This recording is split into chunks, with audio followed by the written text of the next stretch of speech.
Buzu, Thomas Indizini Kaz, Berlin in Donjiba, Winnipeg and Dayan, Nongom. With apologies to the Ojibwe speakers among us, I just introduced my name, where I'm from, and where I live now in Ojibwe, a language of one of the first peoples on these territories. I'm Thomas Falkenberg, the acting dean of the Faculty of Education, and it is my great pleasure to welcome so many of you to this first lecture in the Dean's Distinguished Lecture Series. This academic year, the lectures in this series will be focused on matters of truth and reconciliation, and I hope that you're able to attend future lectures in this series as well. While in these virtual times, it is difficult to locate where exactly today's event takes place, the physical campuses of the University of Manitoba are located on original lands of Anishinaabe, Cree, Oji-Cree, Dakota, and Dana peoples, and the homeland of the Métis Nation. The University of Manitoba respects the treaties that were made on these territories. We acknowledge the harms and mistakes of the past, and we dedicate ourselves to move forward in partnership with Indigenous communities in a spirit of reconciliation and collaboration. One way in which this can happen is by non-Indigenous people, like myself, supporting the revitalization of Indigenous languages, like Ojibwe. Languages are at the core of any culture, and the revitalization of Indigenous languages will have to be at the core of moving forward in partnership with Indigenous communities. In response to the cultural genocide that Indigenous peoples experienced through residential schools and other means of governmental policies and violence. As you will see, this first lecture fits so very well with truth and reconciliation work that is needed. And I'm very pleased that it is my former colleague, Jerome Cranston, who starts the series off. I'm grateful to the Education Alumni Association, which proposed, planned, and sponsored this event. Before I turn it over to the president of the association, John Wren, to say a few words, I want to finish my brief welcome in the spirit of its beginning. Misago minik waiki doyan migwech gibizinda vuyeg. John? Hi, thank you very much, Thomas. Good evening, everybody. Thank you all for joining us. This is a very well-attended event, and we're very excited to have you all here. As president of the Alumni Association, or the Education Alumni Association, I would like to extend my gratitude to Jerome for speaking with us tonight, as well as to the rest of the Alumni Council who've worked really hard to make this evening possible. Special mention for our communications coordinator, Charlie McDougall, who was responsible for the online promotion of this event, and which has broken records for any of our events in the past, and we're very excited about that. And to our treasurer, Tamara Gillum, who is an essential behind the scenes person, and keeping this whole system running. So typically, homecoming is around this time, and of course in the current current times, obviously homecoming simply isn't possible. A time when we would gather together and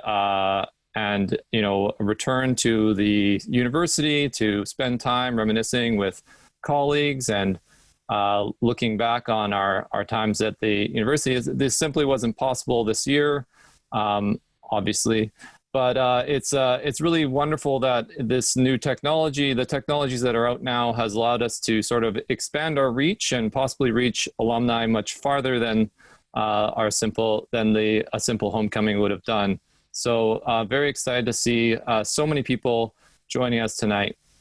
It has always been the goal of the Education Alumni Association to use its network to provide opportunities for alumni and the greater education community to gather.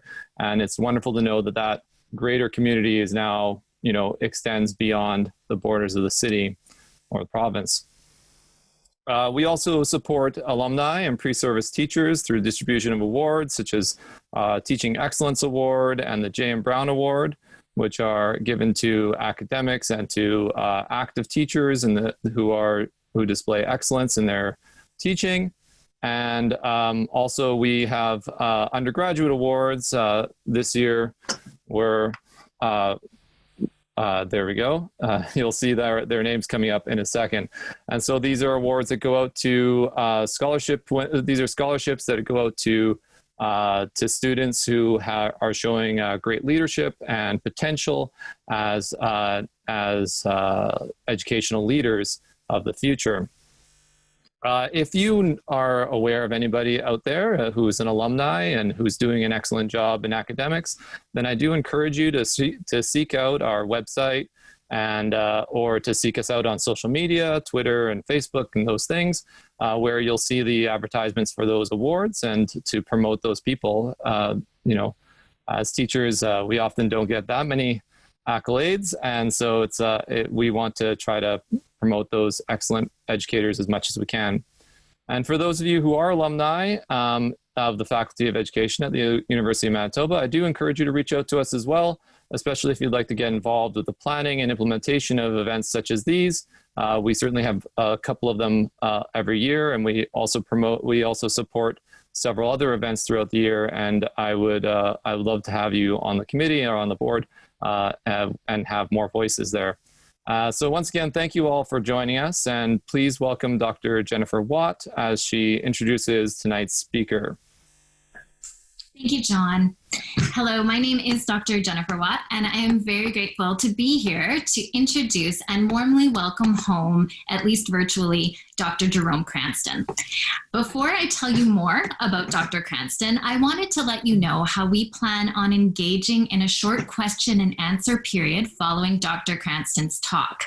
If you scroll down on your screen, at the bottom of the image, you should find a toolbar, and that is where you will be able to access the Q&A button to be able to type in your question at any point during the talk. You will not have access to the chat button during this evening, but you can type in your Q&A. At the end, we'll be moderating the questions as they come in. And at the end, we will hopefully have about 20 to 30 minutes where I will ask Dr. Cranston to respond to some of the questions you have asked. We will likely not have a chance to ask every question, but we will do our best to represent a range of questions. So just before we turn it over to Dr. Cranston, here is a little bit more about tonight's distinguished lecturer. Jerome Cranston is a spouse to one, father to three, brother to two surviving siblings, and a son. His maternal grandparents originated from tribal communities in what are now Nepal and Burma, Myanmar, and they were anglicized and evangelized as part of the imperialist colonial contagion.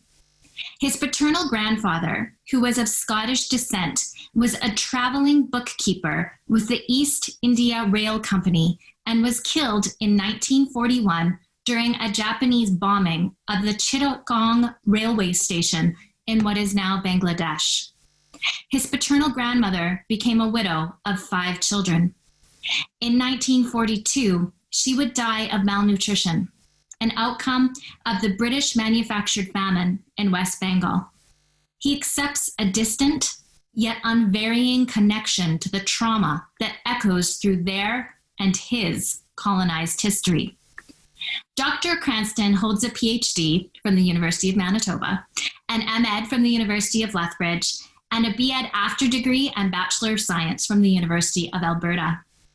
Prior to becoming an academic, he spent 16 years in the K-12 education system as a teacher, principal, and director of education, superintendent of schools, in a career that spanned Canada's prairie provinces. He spent 10 years as a member of the Faculty of Education at the University of Manitoba, during which he served on the advisory committee for the Centre of Human Rights Research for 6 years. Currently, he is a professor and the dean in the Faculty of Education at the University of Regina, which is located on Treaty 4 territory and on the traditional homeland of the Métis. He serves on the University of Regina's Equity, Diversity, and Inclusion Advisory Committee and Santa Clara University of California's Global Advisory Committee TURN initiative that is focused on climate crisis, awareness, and action. Using transdisciplinary approaches, his work interrogates policies and practices to uncover the overt and covert ways that colonial racial ideologies, structures, and institutions create and maintain racial inequality and injustice in the education system and beyond it. He uses race-conscious approaches to understand educational inequalities and systemic racism to find solutions that lead to greater racial justice for those who are denied it. We are very appreciative that Dr. Cranston has joined us this evening to talk about institutional racism and the implications to faculties of education. So please welcome Jerome Cranston.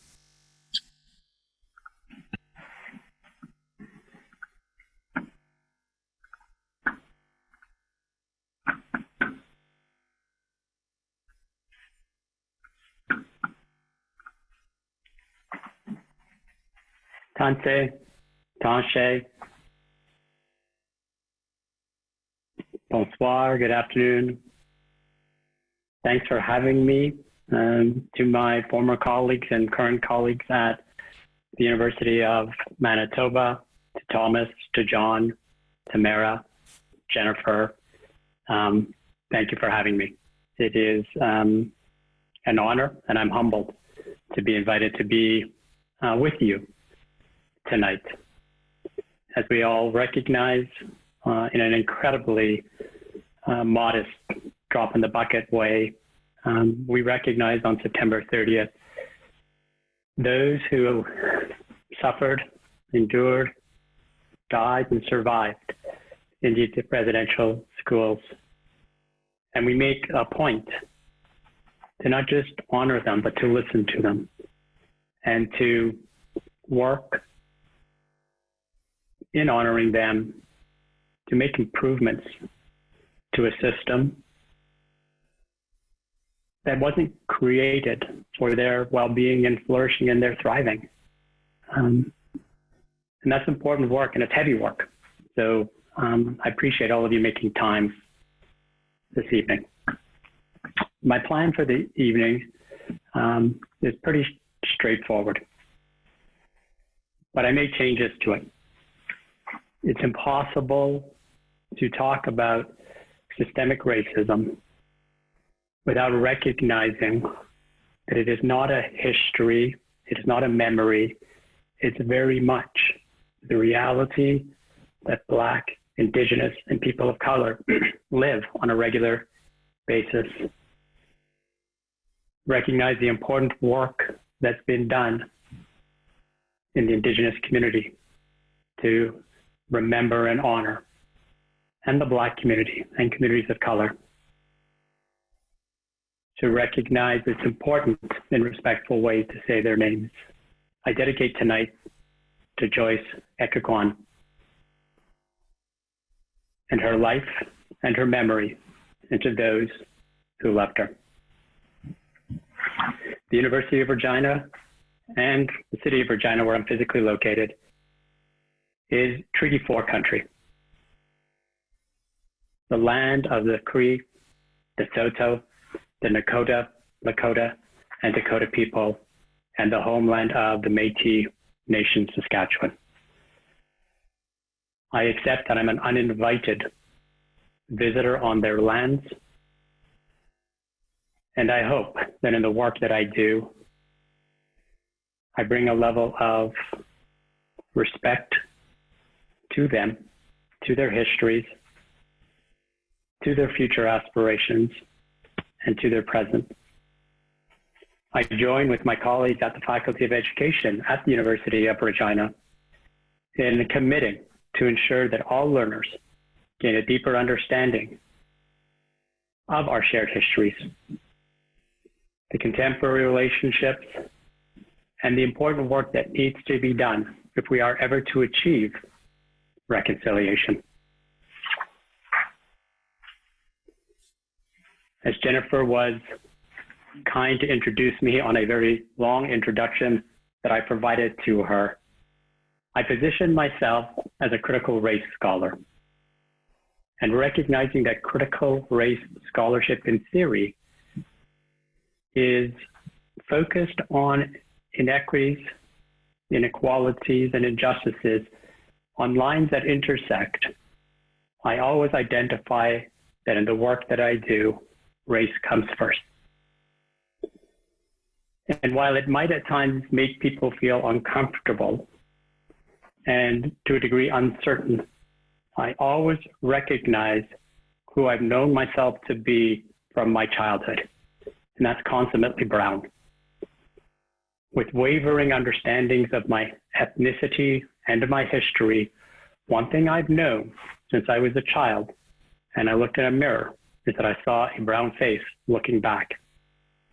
And I've known in seeing that brown face that in many ways I endure and I live and I attempt to thrive in a society that doesn't really want to make space for me. And I committed a long time ago to try to find solutions, to work towards solutions, to work with colleagues wherever I can find them, to find ways that will bring greater racial justice. So what I hope to do this evening is to take you through a bit of a journey, but in the end, to give you a possibility to consider some practical solutions. Let me begin by saying, in this presentation, this talk, I'm going to focus a lot of the lens on systemic racism and racism. And I want my white colleagues, I want my white cousins, my white brothers and sisters, and my white relatives to know I'm not pointing a lens and a finger and claiming you're racist. I don't know many of you, and it would be completely inappropriate to do so. What I'm going to try to position is the fact that all of us are living in a system that has been imbued, fortified, and strengthened by white domination, white privilege, to the detriment of Black, Indigenous, and people of color. This summer, on the heels of the video showing the murder of Mr. George Floyd, it was impossible to ignore the headlines that came out, not just in the US, but in Canada, about the extent of systemic racism in all of our social organizations, not just in policing, but in healthcare, in social services, and in education. And while there are people who will deny systemic racism exists, I'm going to try to present facts and evidence, not alternative facts, not bizarre forms of evidence, straightforward fact and evidence that hopefully make it clear to each and every one of you what we are all living through. I also want to make it clear that the academy and the K-12 system is not immune to it. These are Canadian headlines. These are Canadian incidents within the post-secondary higher education system, the level to which systemic racism exists and how it's experienced. I'll point to the article that's on the far right side that came out of University Affairs with the title Racism in the Academy. For those of you who might think that this is a new phenomenon, it's really small and perhaps hard to see, but that article was actually published in 2010. So for those of us who do this work, we've known this for a long period of time. I began as an academic in 2008, and it was clear from the very beginning what we were up against and what we're striving to try to achieve. So systemic racism. There are individuals who have struggled with the definition and an understanding. And it's important to separate systemic racism from racists. Now, I think all of us hopefully can admit there are racists out there. But there are individuals who are part of the architecture, the foundation, and the structure around systemic racism who themselves may not be, in an overt sense, a racist. So let me give you one definition of systemic racism. It comes from the Government of Ontario, the Anti-Racism Directorate.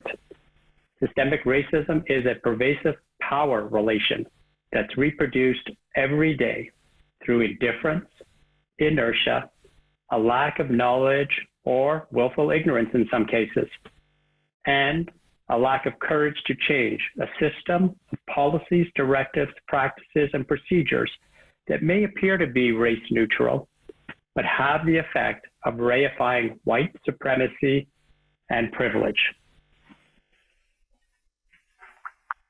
Systemic racism is actually meant to fortify and strengthen a system that's doing exactly what it's supposed to do.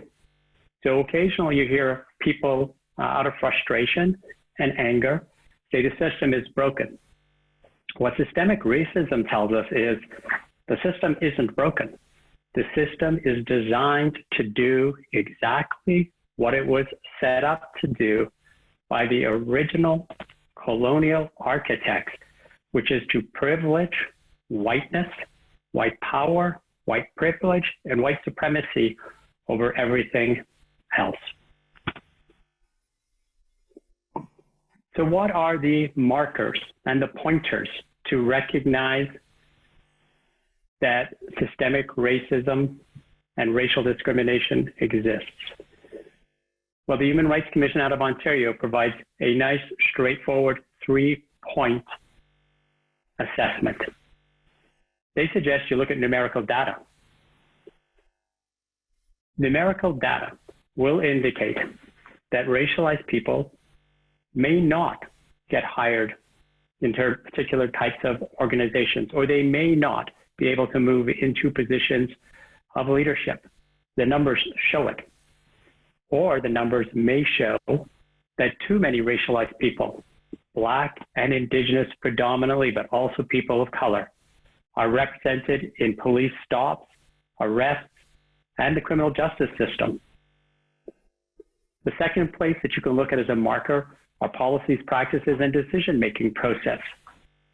The way we go about organizing ourselves, the rules we use to govern ourselves, how we decide decisions can be made, may be, in many cases, designed to protect a Eurocentric, white way of being and conducting business.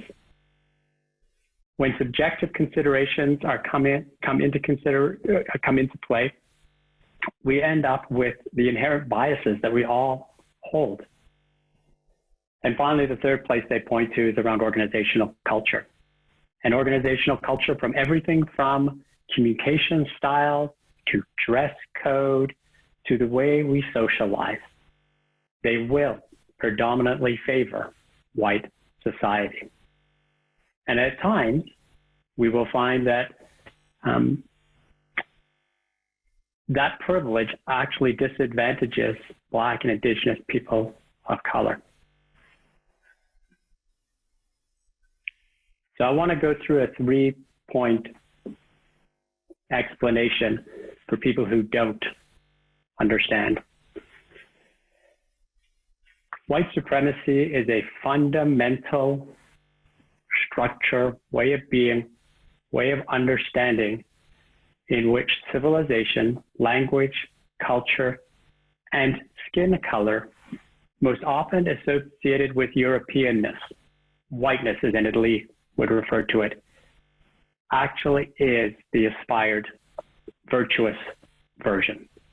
It places everything associated with being white in terms of beauty, intelligence, and worth with white people, white society.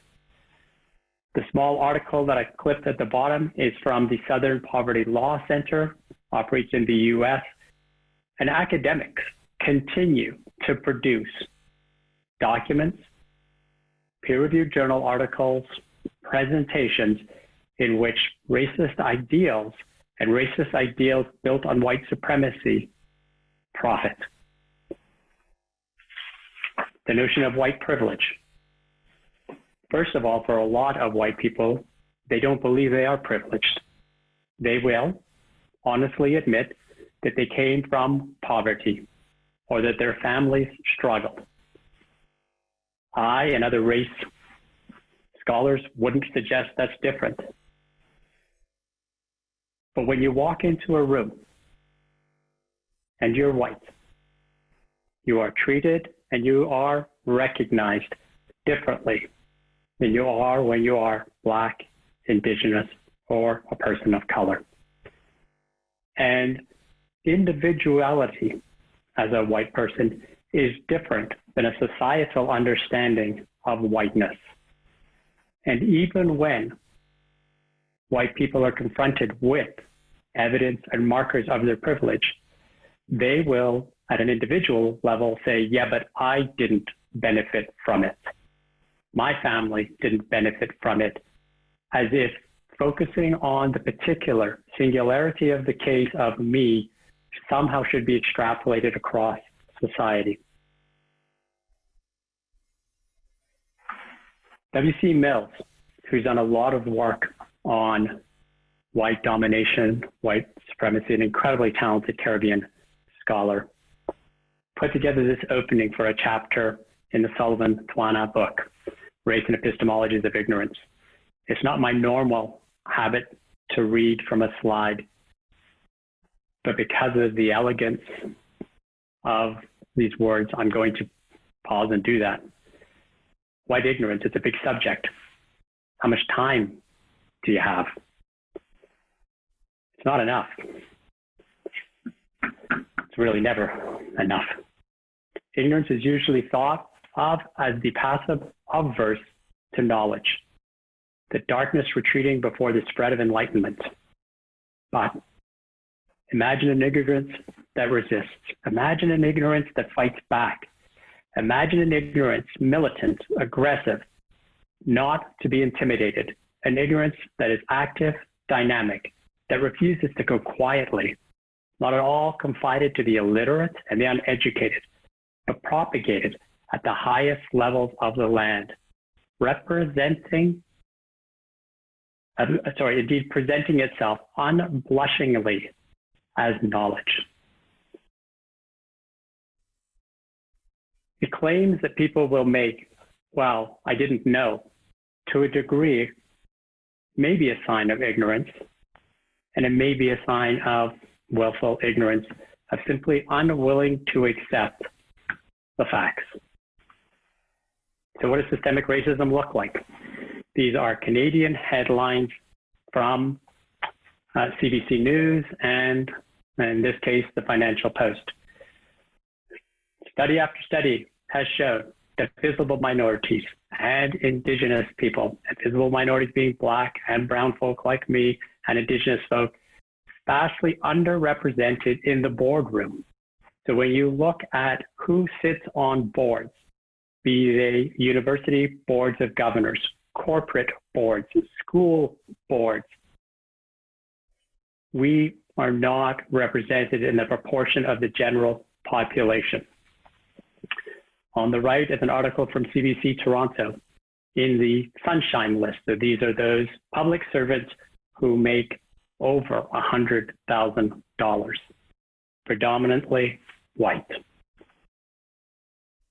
If you look at it at a more granular level, the proportion of population with low income status, the white population, so not a visible minority of Canada, not Black, not Indigenous, it is a sad fact that approximately 12% of that population survives below the LICO, the low income cutoff mark. But if you're a visible minority, not Black, brown, 20% of that population exist below the LICO. If you're Black, it's 24%. And if you're Indigenous, it's over 25%.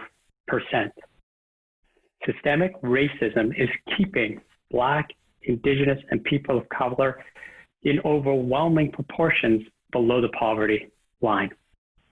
The Financial Post article, The Wealth of Canadians Divided Along Racial Lines, besides direct income, wealth is also measured in the ability to actually purchase a house and have investments. And if you break that down along racial categories, Black, Indigenous, and people of color are less wealthy than their white neighbors.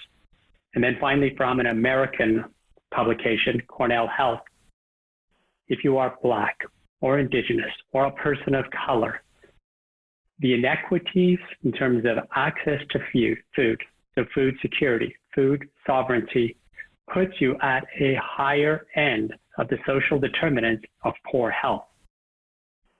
Being Black, Indigenous, or brown means you're more likely to be sick, to be susceptible to diabetes, other forms of chronic disease.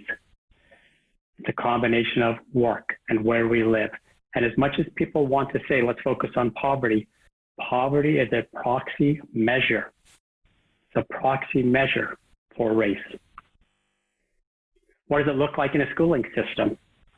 Well, according to Statistics Canada in 2015, on average, 84% of white students graduate from high school. If you're Black, 70% of your cohort colleagues will graduate. And if you're Indigenous, only half. We also see a higher proportion of students being streamed into non-academic programs if they are Black and Indigenous. In terms of expulsion rates, this is coming out of Ontario. If you're Black, Indigenous, Eastern Mediterranean, Southwest Asian, and you were going to school in the Toronto District School Board, there is a greater likelihood you're going to be expelled from school. And very similar, if you are a person of color, if you are Indigenous, there is an increased possibility that you're going to interact with police.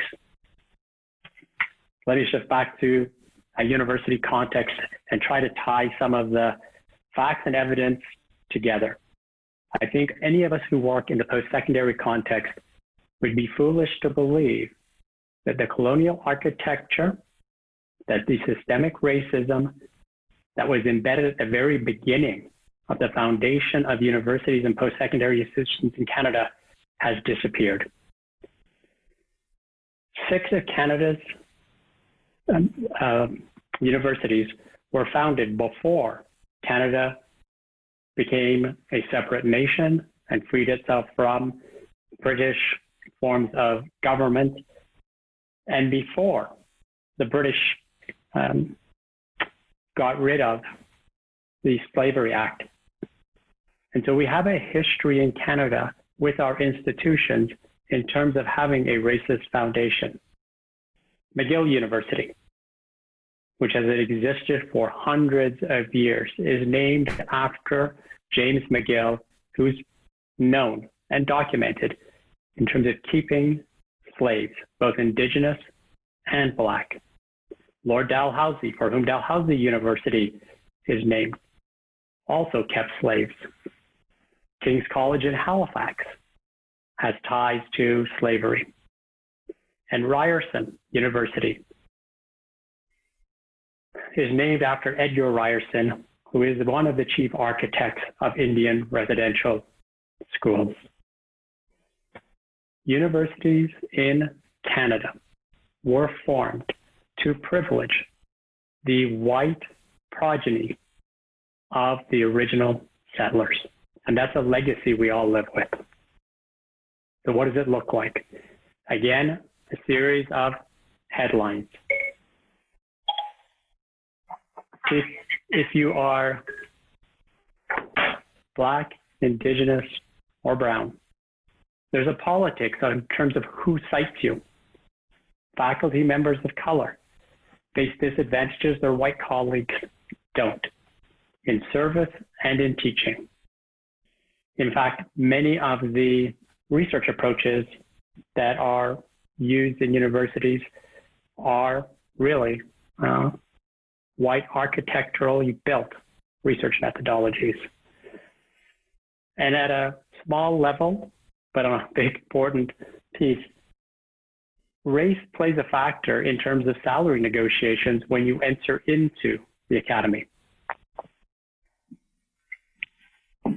One of the topics that I quite often focus on is how racism plays out in terms of career and progression of academics. The chart you'll see on the right was published in 2019 by Universities Canada based on work that it did around equity, diversity, and inclusion. I'll move quickly through this because it's all readily available online. The general population of Canada, 51%, a little bit less, are female.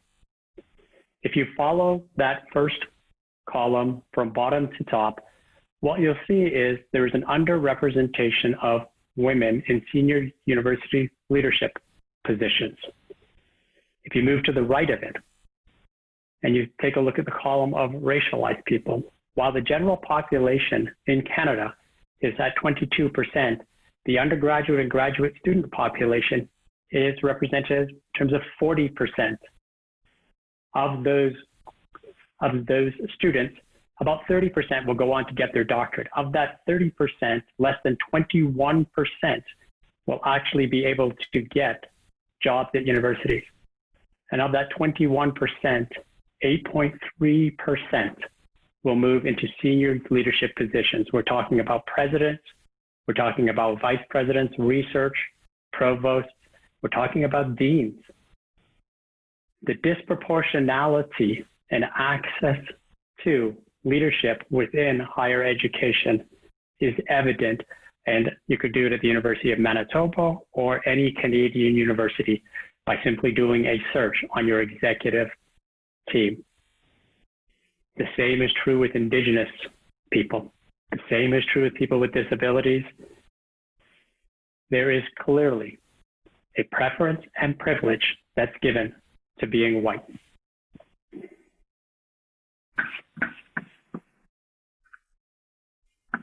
I want to shift over to the education sector because, of course, this is a faculty of education, and this is a talk that has been sponsored by the Alumni Association. It's no different in the K-12 system, I just put it that way. Again, these are, for the most part, headlines from Canadian publications, which identify the systemic racism that is embedded and built into the very fabric of the K-12 system. And anyone who wants to believe that our education system is colorblind and that children enter into the education system not being aware of race and the categorization of race as who are privileged and advantaged and who are the desired hasn't read the research.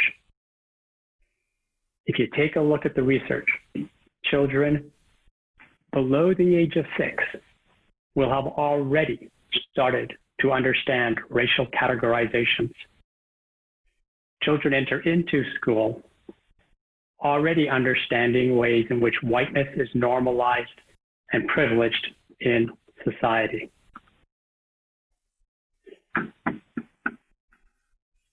Picking up on research done by Cross, it's important to recognize that where kids come into the system also has an impact.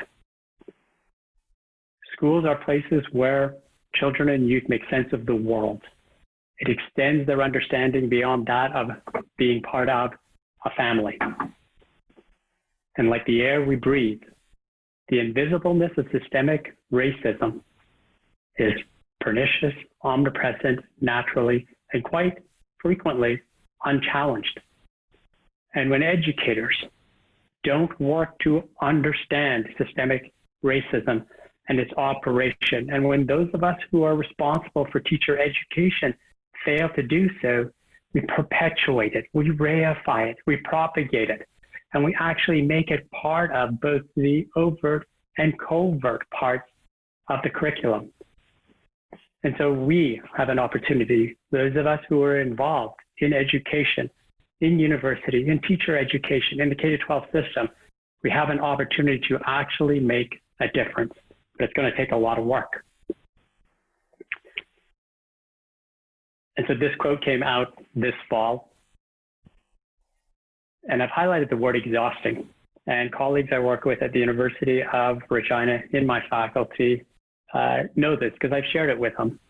For those of us who continue to work on trying to dismantle the structures, for those of us who are there to try and stand shoulder to shoulder with our brothers and sisters of color and Indigenous, it's exhausting work.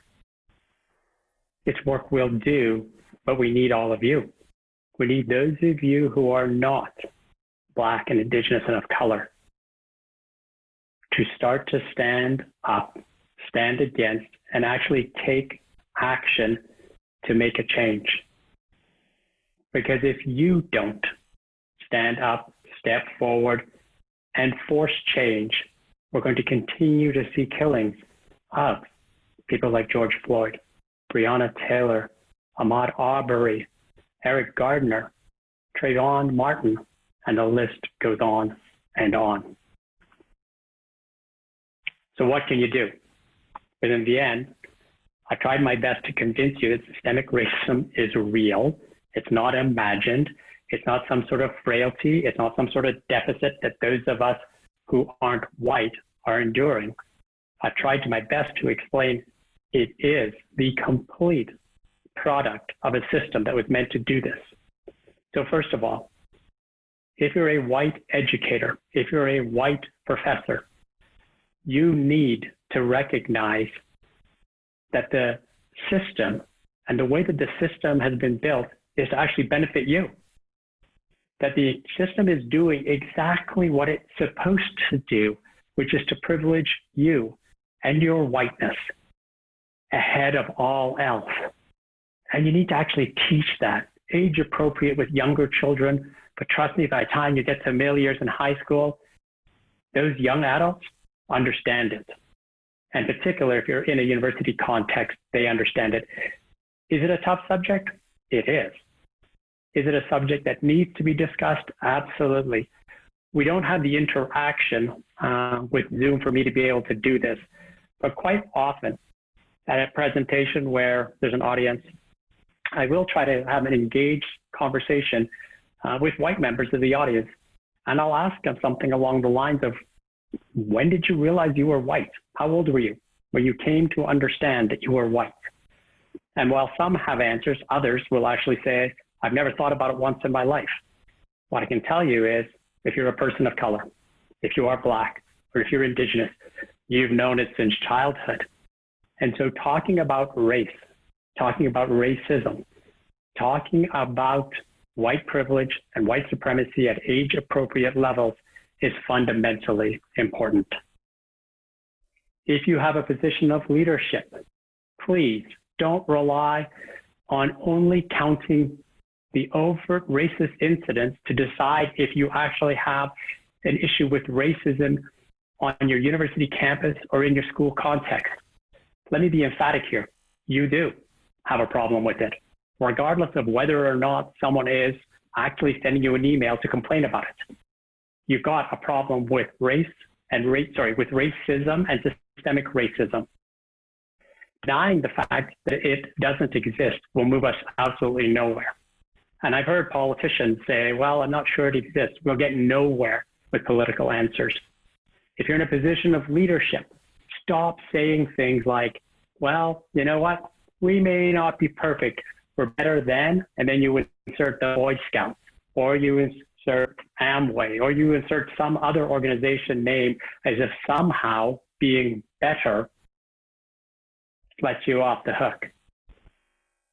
And please, for those of us who endure the systemic racism in a racist system, stop telling us to be patient. Stop telling us it takes time. You've had centuries to do something different. Stop using metaphors and say, well, it's a big ship. It's hard to turn around. It will go nowhere if you don't take action. Here's what you can start doing. You can start eliminating the policies, the guidelines, and the practices that are actually built to protect white supremacy and white privilege. You can start giving up things. You can start giving up things. You can start getting out of the way. You can stop chairing every committee, and you can allow Black, Indigenous, people of color to ascend to positions of power. You can commit to actually enact some equity measures. You can put some things in place that actually work to advantage racialized students, staff, and faculty. Section 15.2 of Canada's Charter of Rights and Freedoms is built for exactly that. It allows you to establish policies and programs to ameliorate the socio-historical context of disadvantage.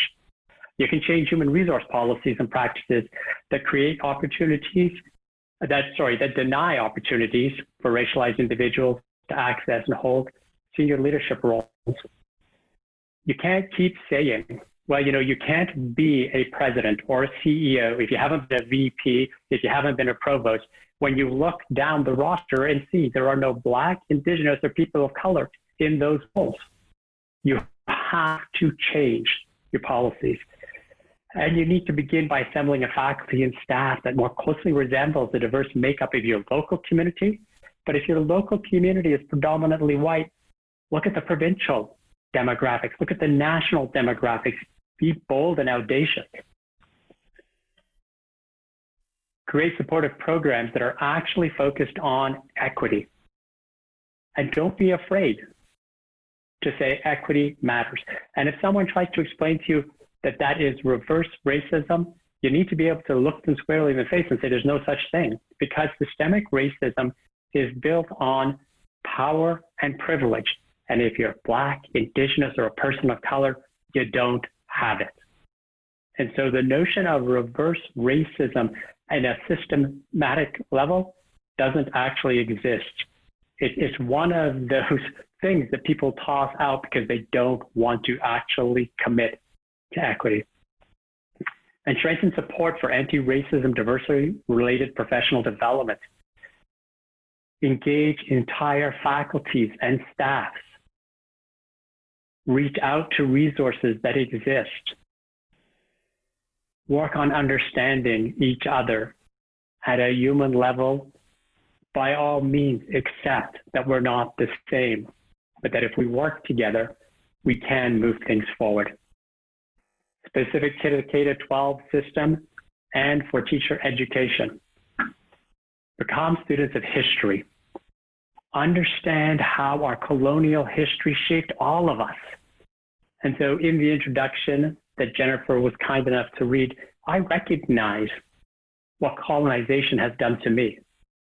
I recognize that I am the successful product of a colonial system and structure that did everything possible to leave me brown on the outside and make every other part of me as white as it absolutely could. Study systemic racism. Understand how it's operationalized. Discuss it with your colleagues. Discuss it with your professors. Explicitly teach about school practices that sustain racism, power, and whiteness. Look to anti-white racists to gain practical ideas. It's terrific to pick up the books that come out by anti-racist scholars who are Black and Indigenous. But white folk, you need to read the books that are written by white people who have taken this on and been successful. Work on your own identity. Understand your cultural background, your ethnicity, and understand what it means to be white. Understand how that may have been privileged. Reassign cultural and education foundational knowledge that actually is focused on understanding the diversity and the history of Canada. Emphasize that teaching is a form of social activism rather than a job or a vocation that's done because we love children. Teaching is a form of changing society for the better. With all of that knowledge that you've acquired, ask yourself, do I know enough? Am I teaching in the right ways? And if you're not, learn more, read more, listen more.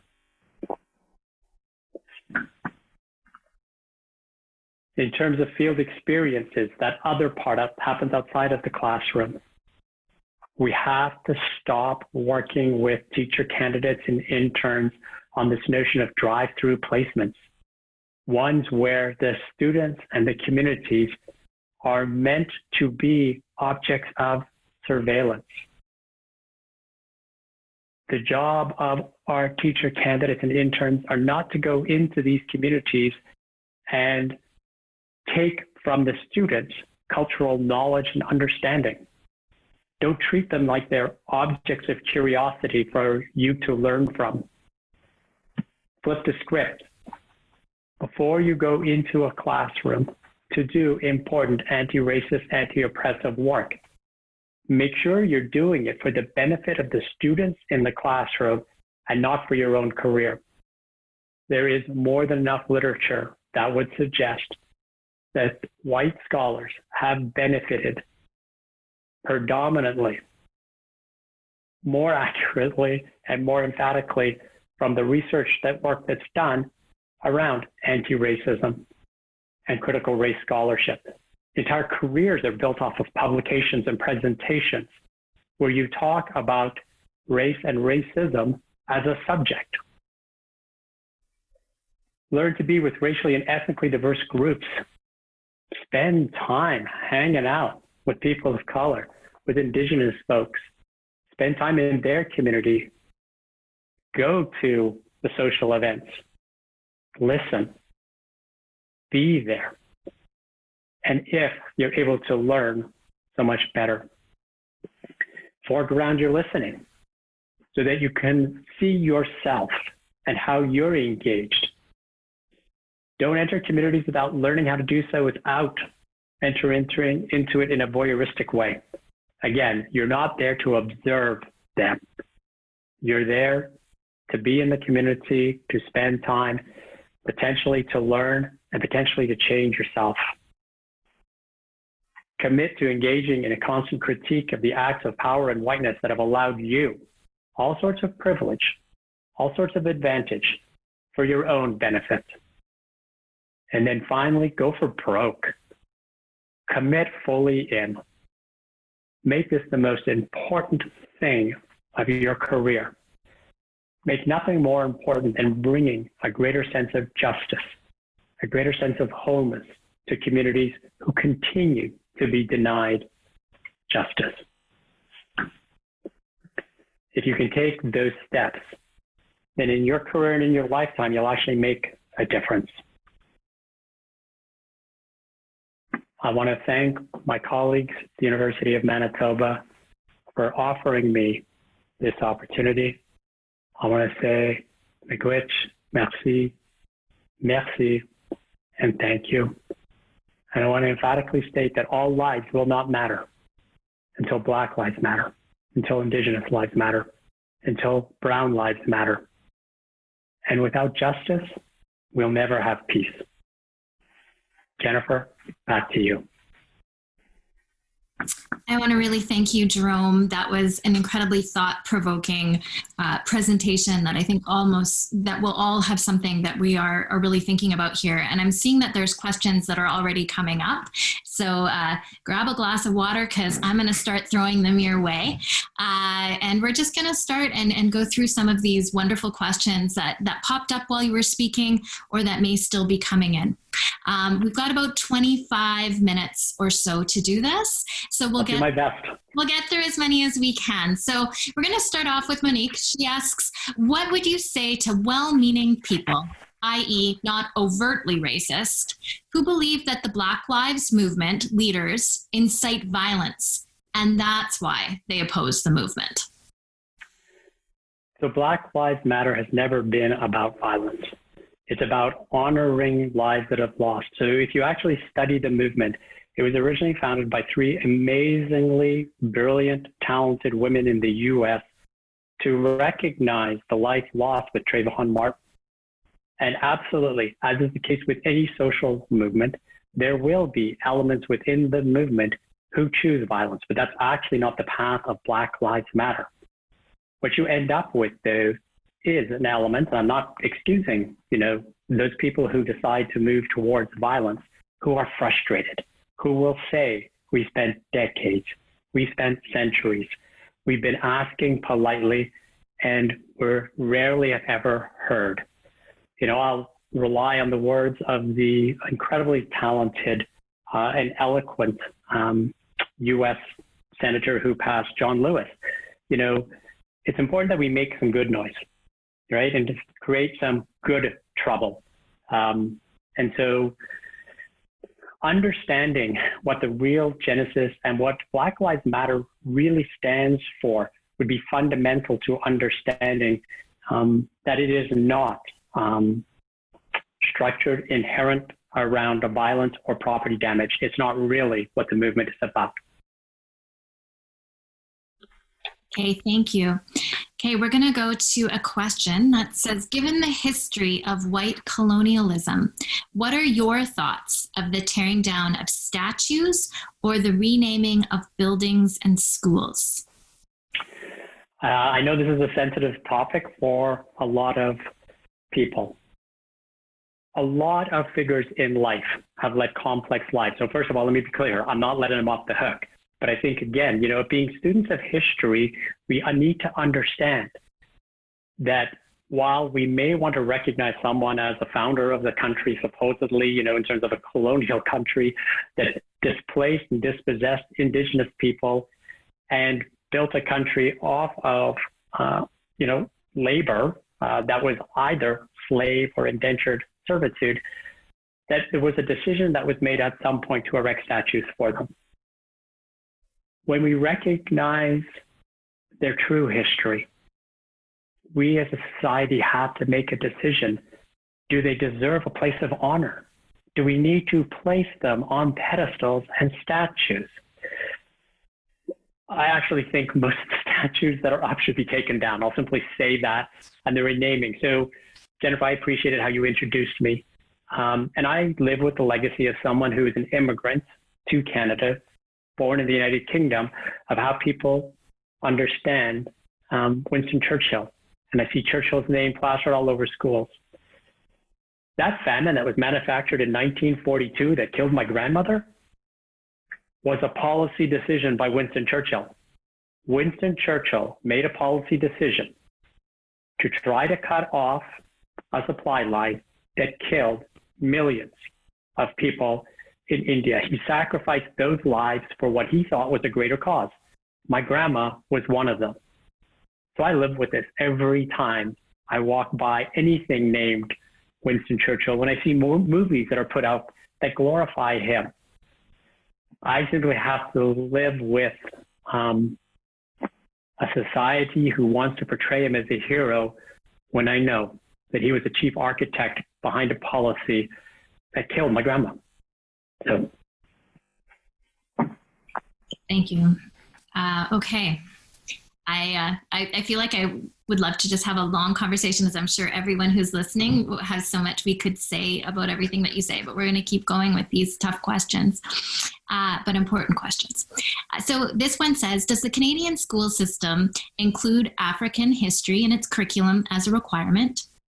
If not, how important do you think it is to include it as a national requirement? I think we need to change our curriculum. I fundamentally think we need to change our curriculum, K right through post-secondary.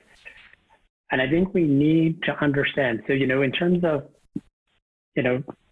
African scholars and writers, I think we need to understand there are epistemologies, ontologies, ways of knowing and understanding that are not Eurocentric, that actually can teach us better ways to be together. I've got a grad student, I'm going to put a plug in for your faculty. I've got a grad student right now who's taking a look at understanding Indigenous leaders, ways of being, ways of developing leadership, how they've had to fight against the system to actually develop leadership competencies and capabilities. So absolutely understanding, Black ways of being of doing and of knowing. And we have an incredible history of Black Canadians. And I think people sometimes don't realize that. We have centuries of history of incredible artistic, scholarly, creative work that have been done by the Black community. And the same is true of the Indigenous community that extends prior to colonization. And for those of us who immigrated with our brown skin, we've brought something to the country also. We need to expand our understanding. We need to stop having a Black History Month.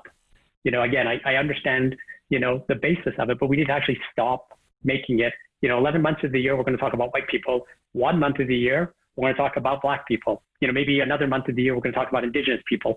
That's how we structured school. We know better. And so, yeah, we need to fundamentally change curriculum content. Thank you. The next question asks about what is the responsibility of EDI committees, which would be equity, diversity, and inclusion. I always get caught up on the acronym, so I thought I'd just say it out loud there, that have been formed in higher education and many other organizations. So what do you think is the responsibility of those committees? Well, before I get to the responsibility of the committees, let me, you know, occasionally I'll say things that get me in trouble. And you know, again, I'm going to rely on John Lewis, good trouble. When universities or school systems form equity, diversity, inclusion committees, they need to resource them properly. They need to give them the resources and not just money. They need to give them access to power. They need to give them access to decision-making to actually make the fundamental changes. They need support at the leadership level, the highest offices of leadership level, who don't take their eyes off of what's the most important thing to do. People who are brave and bold enough to look at white colleagues and say, you have had the pie, not a share of the pie. You've had the pie for centuries. You're not getting it anymore. We're giving it to someone else. And so I have tremendous respect. I'm on an equity, diversity, inclusion advisory committee for the work we try to do. But until we are given license, until we are given the ability and the freedom to actually affect change, we're advisory at best. You know, and advice is cheap, and people can choose to take your advice or not. So I'm going to shift it in terms of, you know, the obligation on EDI committees to the people who really need to fully empower these folks to make a difference. Good points. Okay, next question. How do we recognize policies or guidelines that protect white privilege? So what might be some of the keywords or ideas that we should be on the lookout for? It's not quite that simple. It would be nice if it was that simple that you could do a keyword search. So again, I'm a scholar and an academic, so I'm going to put a plug in for work that I've done. One of the projects I took on that I started when I was still at the University of Manitoba is I did a critical policy analysis of the parent's handbook that exists in K-12, and using a really detailed critical policy analysis, took apart the Epstein et al. Framework for parental involvement, which is all about white middle-class parents. And it becomes a way of perpetuating racism against people who don't fit into that vein. So understanding that policies have to go under a thorough critical analysis is key. So I completely understand what the questioner wants. And it's not a deflection. It takes work, but you've got people in your communities. There's scholars at the University of Manitoba, at the University of Regina. We got scholars across this country who can take this work on and work together. We just actually have to reach out and connect with them. Thank you. So this is a question that popped up when you said that white scholars should read white writers.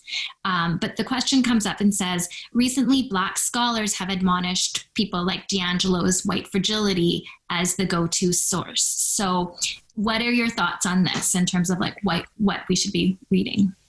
Yeah, so Robin DiAngelo's work is privileged in her whiteness, and she recognizes that. in terms of listening to podcasts I've never seen her live. If all you're reading is Robin DiAngelo, you got a problem. And if you're paying $65,000 to bring her to town, you got a problem. I actually don't know what Robin DiAngelo charges, but I'm going to put her in that sort of stratosphere. And so, when I say that white people need to read, the work of white anti-racist scholars, that's in addition too, because you need to know what have white people done that's been successful, because in some ways they're fighting against their own privilege. They're fighting against their own advantage. Look, for me to engage with a predominantly white audience and tell you how to change, it's a piece of cake for me because I'm not one of you. So it's easy for me to give you advice on what you need to do. What you need to do is listen to it, to commit to it, but to go to the white scholars, the white activists also. So I'm going to take an anecdotal turn on this one, Jennifer, just for a moment and come back because I hope it's an explanation. Right after the trauma of witnessing Mr. Floyd get murdered on TV, which is exactly how I saw it. Colleagues here at the University of Regina know that it impacted me, like a lot of people, incredibly hard. Equally hard was the murder of Ahmaud Arbery, because I'm a runner, and that looked like me. But, it was a couple of colleagues from the U.S. Were interested in what was actually going on in Winnipeg and in Regina with the Black Lives Matter movement, and they said to me, Jerome, are you going to go out to the protests? I was so exhausted from all the work I do, I politely said, yeah, you know what? I'm actually going to stay at home and do what white people do and turn on Netflix and just kick back and watch it on television. I'm going to let my white brothers and sisters and colleagues go to the front line and get their heads smashed in by batons and yelled at by racists. And so, yeah, it's going to take all of us, but there's definitely a need for white people to step up and in some ways give those of us who have been doing this, in my case, at 57 for the last 45 years, be engaged in this fight. Cut us some slack when we want to take a break. Yeah, that sounds fair. Okay, so the next question is, what do Black, Indigenous, people of color academics need to do or to consider to move to the next level of academia? What is important to consider, as often they are the only one in these settings? Yeah, absolutely. First of all, we need more of us. We need more people who look like me, and we need a lot more women. So let me be real clear here. I'm in a privileged group. My gender has privileged me in ways that I should never be privileged. There are not nearly enough Black, Indigenous, women of color in the academy, plain and simple. We need to create structures for them where they're not the only one. So again, it starts with hiring. It starts actually with committing to saying, we're going to do, however you want to frame it, a cohort, a cluster, a particular segment, and we're going to bring in 5, 10, 15 people from racialized communities, and we're going to support them, and we're going to put money in. So I'm going to put plugs in for my faculty, and it's not to diminish yours, because I have tremendous respect. I came into a faculty where the previous dean and previous deans before that articulately and eloquently made a decision to invest in Indigenous Retention Scholar Fund. So we actually give our Indigenous hires extra course release forever. As long as they stay with us, they're going to get more course release. Annually, we give them research funds that are more than any of their white scholar colleagues get. And we're unapologetic about it. And we try hard not to overwhelm them with committee work so that their careers can progress. We also, when we take a look at things like tenure and promotion, we recognize that the kind of scholarship and the ways that they engage with community may take longer. They may not get out the publications, and they may not actually be interested in publications. It's a complete rethinking of the academy, because the academy is built on this elitist, white, privileged system. And so it's a matter of building those sorts of things into the university. I'll transfer it over. K-12 is actually ahead of us in some cases on this. When I look at some of the school divisions in Winnipeg, and I see the people who have made it into administrative positions, I sometimes think those of us in the university who do a lot of lecturing and professing might want to stop and take a look at the successes in the K-12 system. There's a lot they can teach us. So I have no idea if I answered the question or not. You gave a lot to think about. I always think about the invisible labor as well that happens for our colleagues.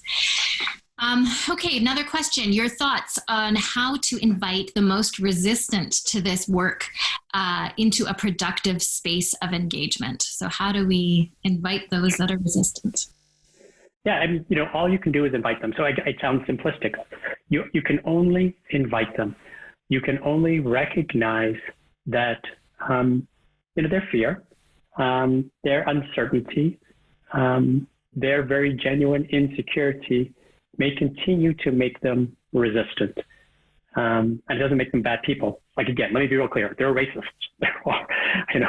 I won't go so far as, the debate that all of us saw last night, but there are racists out there, who clearly are racist.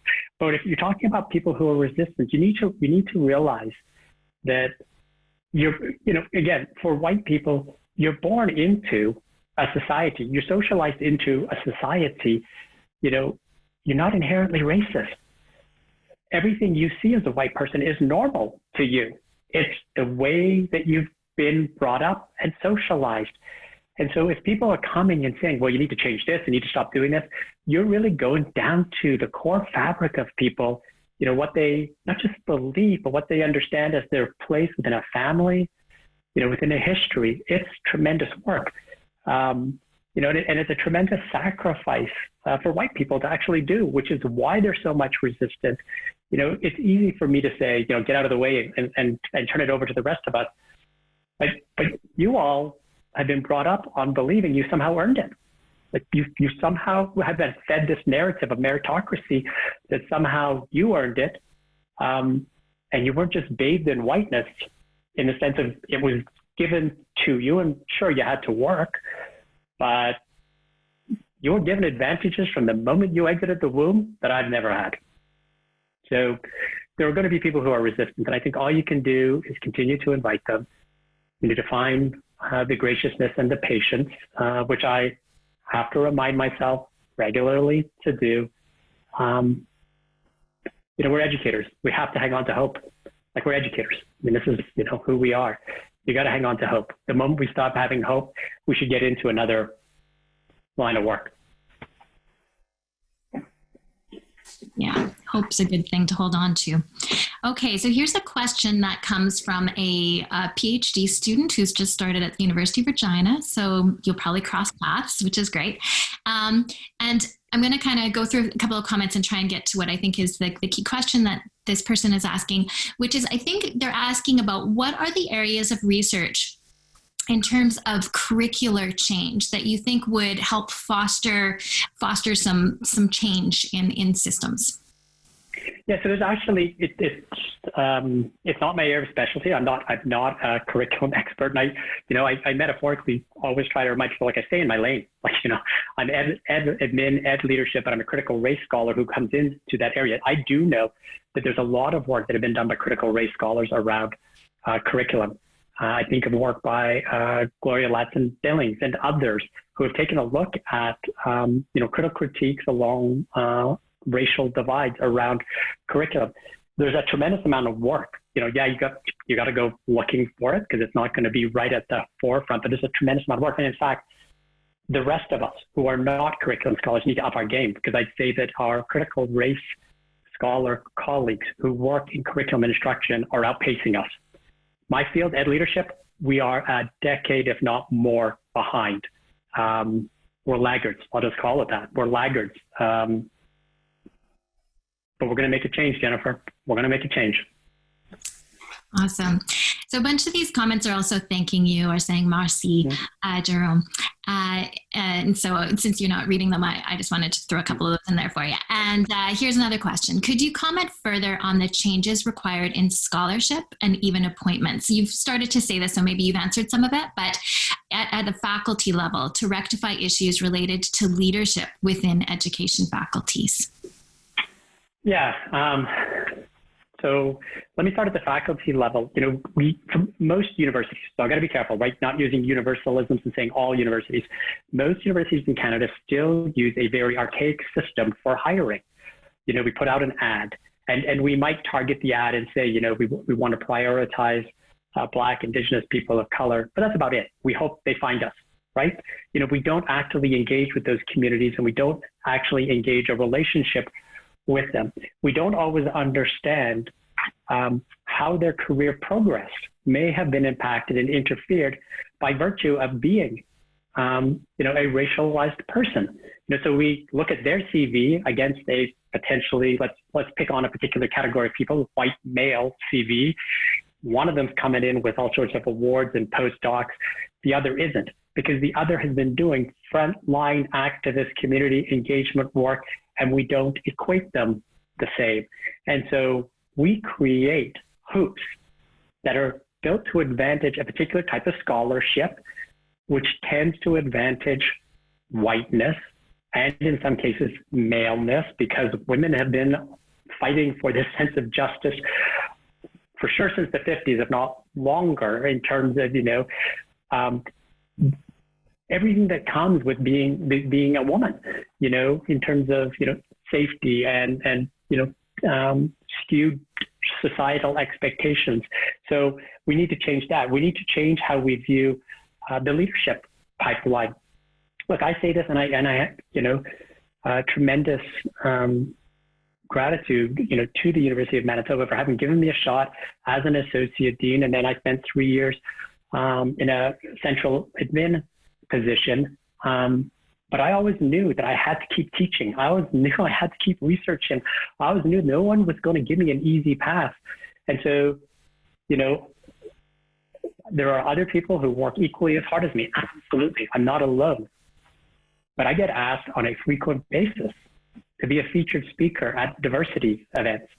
And I'm always appreciative if in fact, I did one at Vincent Massey Collegiate down the road for an unbelievably talented group of young people and their teachers. They had no money. So I said, buy me a latte and we'll call it even. We give of ourselves, there's no speaker fees. Let me be real honest with anyone who's listening to this. When the Alumni Association at the University of Manitoba reached out and asked me if I'd be a speaker, John Wren knows this, I said yes. John has been kind and said, okay, the check's in the mail. I actually don't know what I'm getting paid because the work is more important. The work is more important to me than an exchange of money. So we need to recognize that in the hiring. Charlie, when he put out the promotion piece, now you're going to get me going. When he put out the promotion piece for me, I readily told him that, there are over 50 deans of education in this country. There are 2 of us who are not white. An unbelievably gifted, talented woman who's Indigenous from New Zealand, Maori, and me. And so even at that level, it's a lonely place when you want to talk about systemic racism and your 48 colleagues who are brilliant, sympathetic scholars. They have no experience. They have no knowledge. This is trust me, I'm incredibly privileged. I recognize that, but I'm tired of being the first. I'm tired of being the first dean of color, non-Indigenous in the country. I was a principal in Winnipeg, the first principal of color. At a certain point in time, come on, it's 2020. Being the first, you can't keep going. So it's a long-winded rant that I'm not sure actually answered the question. I think you did. And for me, I just want to say thank you for being brave enough to be one of the first in all your roles. That's it's outstanding. So, I'm just going to go to one last question. I think we have about 5 minutes for you to answer to this one, and you might need it all.